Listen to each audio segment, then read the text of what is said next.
Okay, boys, let's work on the MC questions from chapter 21. I'll separate the whole thing into two parts as there are quite a number of questions here. Number one refers to the business cycle shown below, real GDP. Now, sometimes they put a percentage change in real GDP. Well, so both are pretty okay. And we can see it is a downswing of the business cycle, and this has to be recession. Which of the following phenomena is likely to be observed at point X? Consumption and investment are increasing. It should be decreasing instead of increasing. So A cannot be correct. There's a sharp rise in inflation rate. Recession, we don't have sharp rise in inflation rate. Unemployment rate is increasing. This is probably correct. Standard of living is rising, is dropping instead. So the answer is C. Number two, in country A, the following phenomena are observed. Inflation rate is increasing, that means it's in the upswing, probably a recovery state. Government revised the forecast, yep, recovery. And the labor employment level is increasing. Therefore, it is recovery. This is not at the peak, because if it is at the peak, it will be reaching the highest, okay? Number three, which of the following statements about inflation are correct? Inflation persistent increase in the average general price level. Number one is correct. So I have number one, cross out this one. Number two, real estates are preferred to monetary assets when there's inflation. True. So number two is also correct. And I can cross out this one. And inflation does not exist in the barter economy because you don't have a general price level. Goods are expressed in terms of other goods. So number three is also correct. And therefore you have answer D.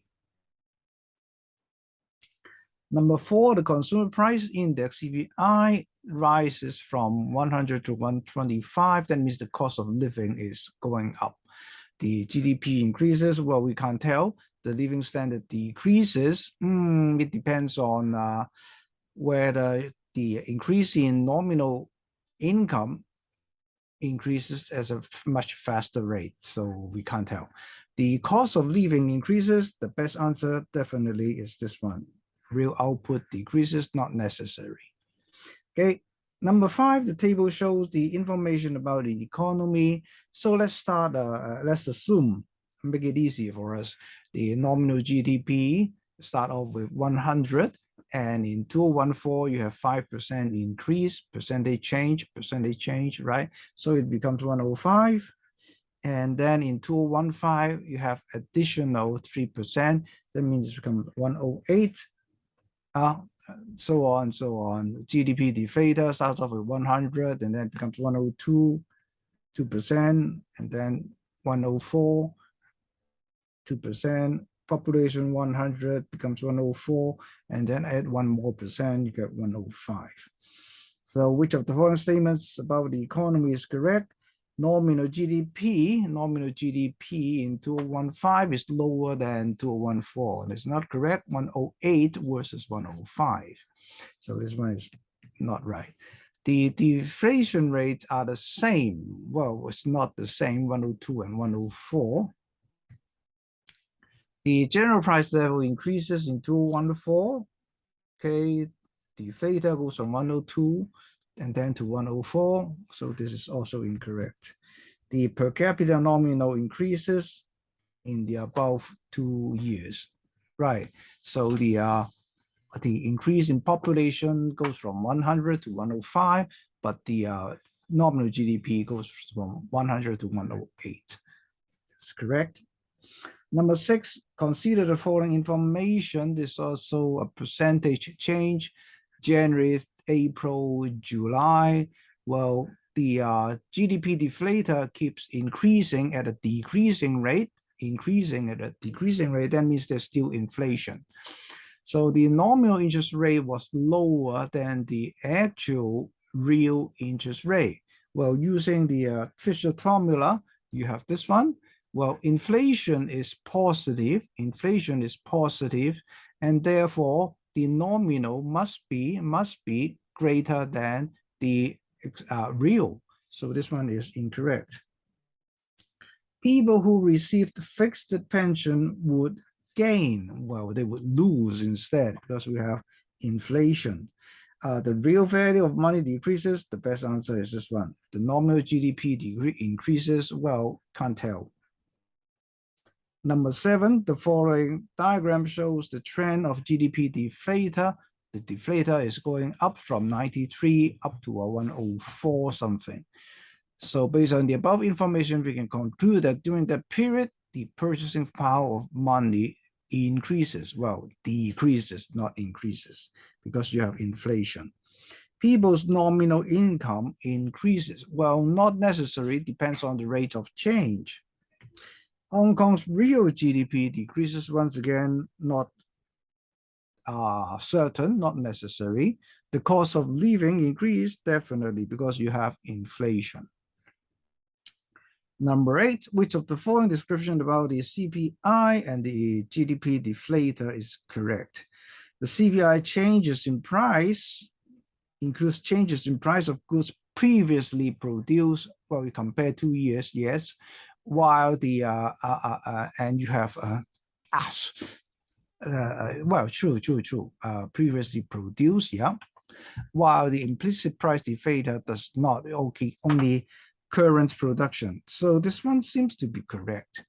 The CPI covers more goods, definitely wrong. CPI is better at reflecting changes in general price level. No, it reflects at cost of living is a little better. And when value of CPIs and the are higher than 100, there is inflation. Well, it's hard to say because the base figure can be greater than, start off with greater than 100 already. So this is a wrong concept. And therefore, A is the best answer. Okay, number 10, number 9, sorry. Which of the following people will benefit from unexpected deflation? So your fixed sum of money now worth more. A customer buying a smartphone in 48 monthly installment. Well, he's paying, he's not receiving. So this fixed sum of money he's paying out, well, worth more than the nominal value.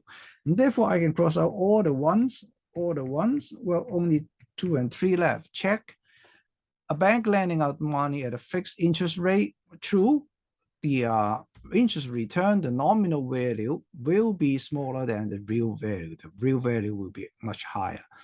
A flat owner receiving a fixed rent, the same thing. You are receiving fixed sum of money. The real value is greater than the nominal value. Okay, so 2 and 3, correct.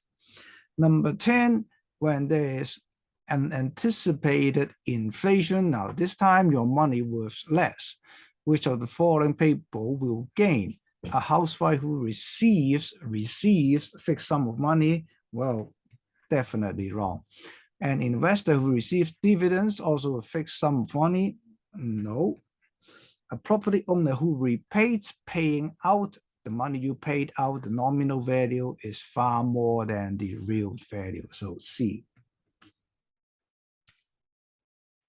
11, the nominal interest rate will be higher than the real interest rate. Once again, we apply this inflation. Nominal will be higher than real if we have inflation, if people expect the general price level to increase. So this is just by definition, nothing serious. Number 12, suppose the expected inflation rate and the nominal interest rate are 5% and 7%, something like this here. 7%, right? Which of the following are correct? The cost of holding money equals to the nominal interest rate is 7%, which is N. 1 is correct. So 1 is correct. Okay, I just cross out this one.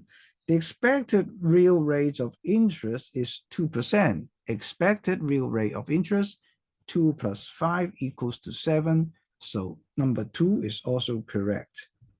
Now, number 3, the nominal interest rate, the nominal rate of return of holding money is -5%. That is incorrect. So the answer should be A. All right, so let's stop here for the time being. We'll continue with part 2 later.